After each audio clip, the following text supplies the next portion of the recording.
I was thinking, I'm happy to take part in DOXA. Yeah, it's cool. But well, it's mostly to show myself saying stupid shit. So for once, to balance things out, I'd like to wrap things up. Well, and you don't have a choice, okay?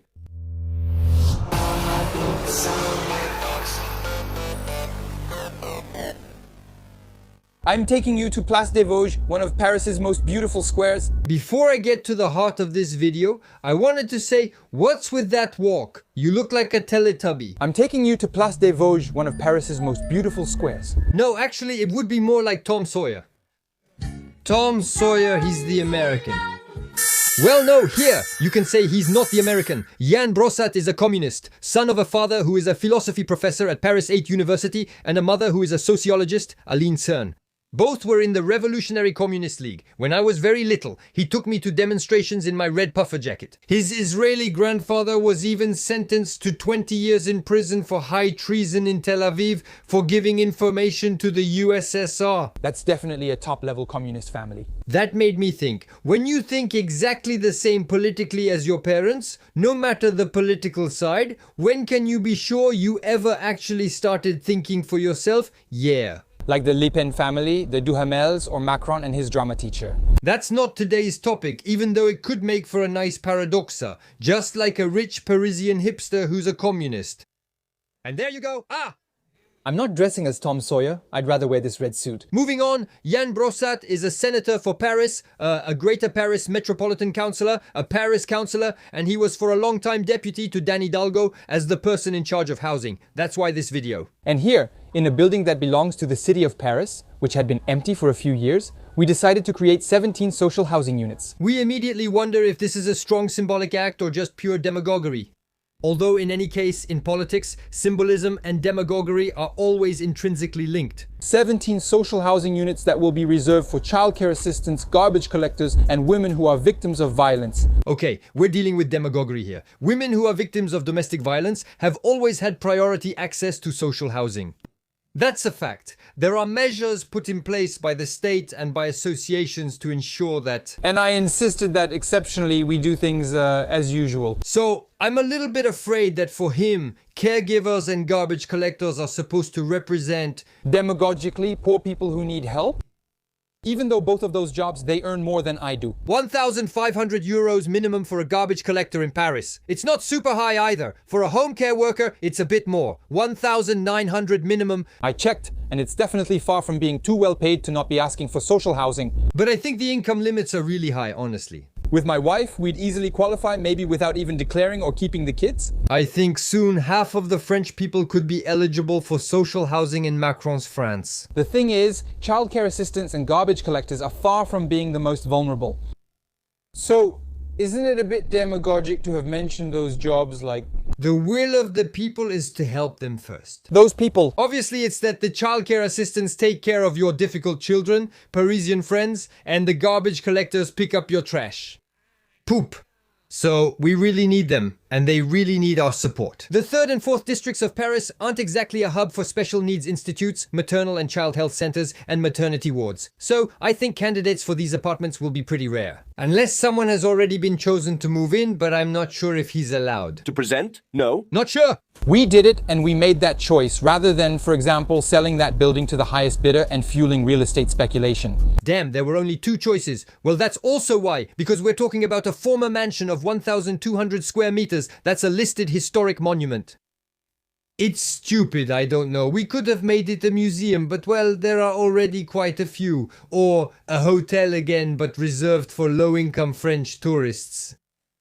Why not, yeah. Or maybe a public free hotel management school to maintain French prestige. Or a supervised injection site, leave us alone! And especially since, fun fact, the hotel used to belong to Théophile Gautier and he donated it to Paris, on the condition that it be turned into a place of learning. Which they did, but well, after a while, It's conservatism! We'll turn it into a supervised injection site then! Of course, as usual, I heard the Parisian right wing yelling and telling us that it was a project that was going to be particularly expensive. 7 million euros? Still, that's false since it's a building that belongs to the city of Paris. Yes, but 7 million euros in renovation work. Still, every time we build social housing in the upscale neighborhoods, the Parisian right wing screams. I'm not part of the Parisian right, but 7 million euros for 17 apartments. That's about 412,000 euros per apartment, just for renovation.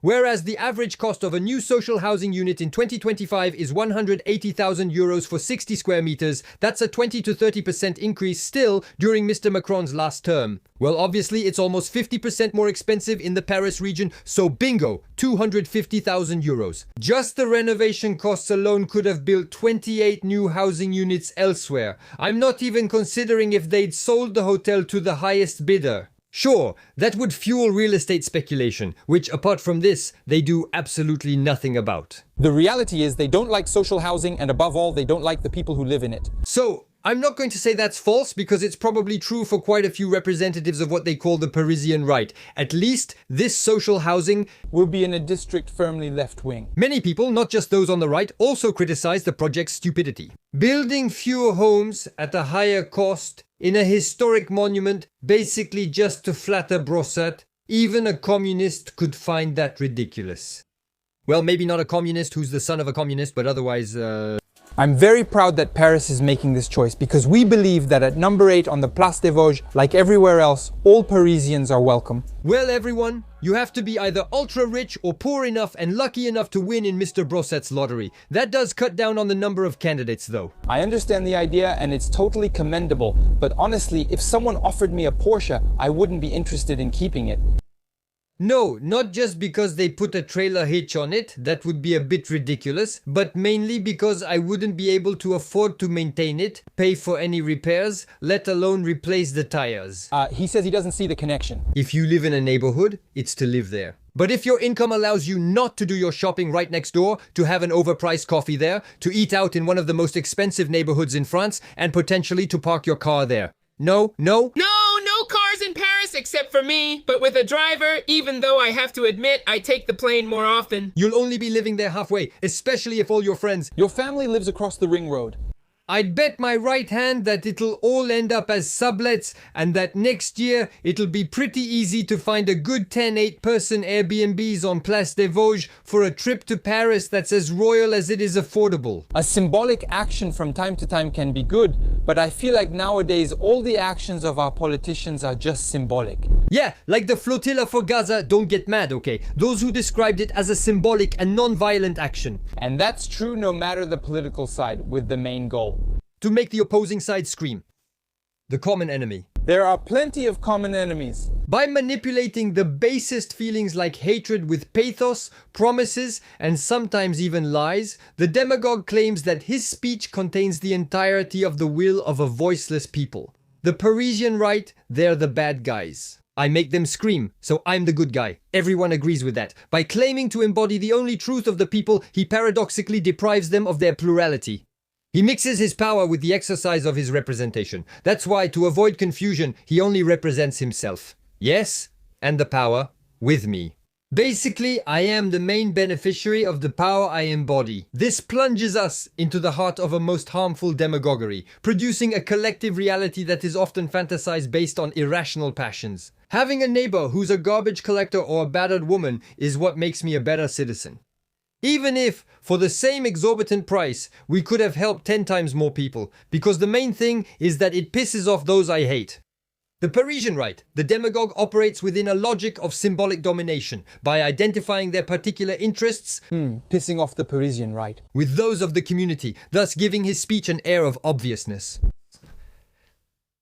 Unfortunately, it's fake. Even if it's true for everyone, it's even dumber for a communist. Yeah, to be caught up in a logic of domination. Okay, I'll let you finish. God damn it, are you all, every single one of you politicians, ever gonna get your act together? And instead of going to mess with the opposing side and working on your communication, try working a little bit on the common good. I wouldn't have put it that way, but why not? And represent us finally, because since that's not the case at all, if we ever decide to bypass your representation for our common good, there's a good chance you'll disappear. Both literally and figuratively, paradoxal. Why are we talking about that? Because there's music for me. I would have never been a player in math. Gabriel, naked at La Planta. He's here. I am the U-Train, the son of the U-Train. If you want the paradoxa, hit on the keyboard To get the paradoxa, type on the keyboard, you'll receive the full share. Come on, times are tough on YouTube, so thanks to those tickling the algorithm and supporting me on TP. See you soon. Yes, I am lucky. I am kind.